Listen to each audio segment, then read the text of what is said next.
Forecast.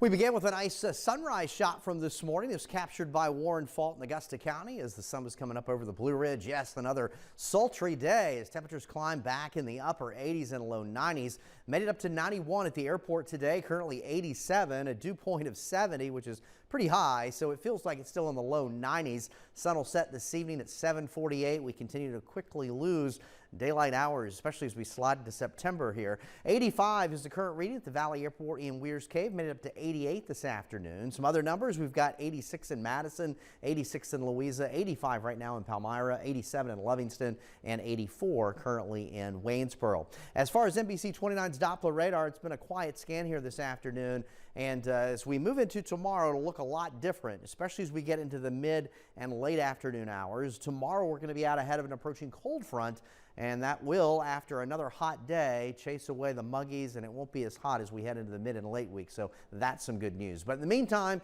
temperatures tonight muggy, generally in the upper 60s, some areas of fog. We heat back up tomorrow, upper 80s and low 90s, and yes, we will see some storms tomorrow. It's probably our best chance of rain this week, so again, hopefully you get some appreciable rain, but we're not expecting a whole lot. Now, of course, any thunderstorm can produce localized higher amounts of rain, but the main threat with the storms tomorrow afternoon that do materialize will be the potential for some damaging wind gusts. Of course, all storms produce lightning. Kind of looking at a time frame of, say, between 3 and 8 o'clock as these storms queue up and move from west to east across the region. General rainfall amounts, half an inch or less. There's the American GFS model, the European model, much the same. But, of course, any storm capable of producing localized higher amounts of rainfall. So after tomorrow, temperatures back down, but more importantly, we get a noticeable drop in the humidity. You'll certainly feel that by Wednesday morning. In the meantime, things are quiet now. High pressure still in control off to our north, and the main cold front that we're watching is just east of Chicago. But look at the squall line that's made it through most of Michigan now. It's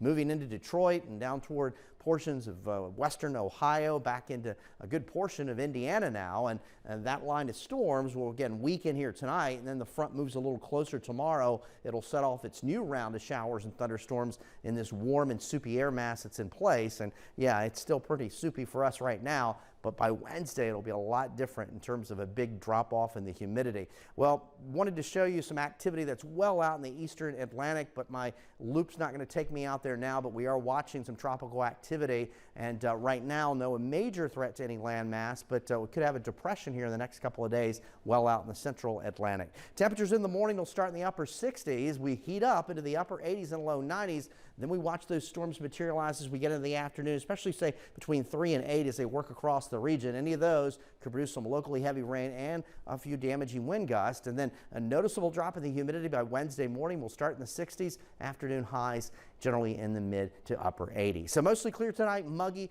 upper 60s across much of the region. There's a look at the Michael and Son 7-day forecast. After some storms here on Tuesday, temperatures and humidity lower as we move into the rest of the mid and late week. And right now, looking at the Labor Day weekend, it'll warm back up, upper 80s. Humidity will likely creep back up as well. We're not done with summer, even though the start of September is the beginning of meteorological fall. And of course, we'll wait till the 22nd before the autumnal equinox. All right, Eric, thank you. Thank you so much.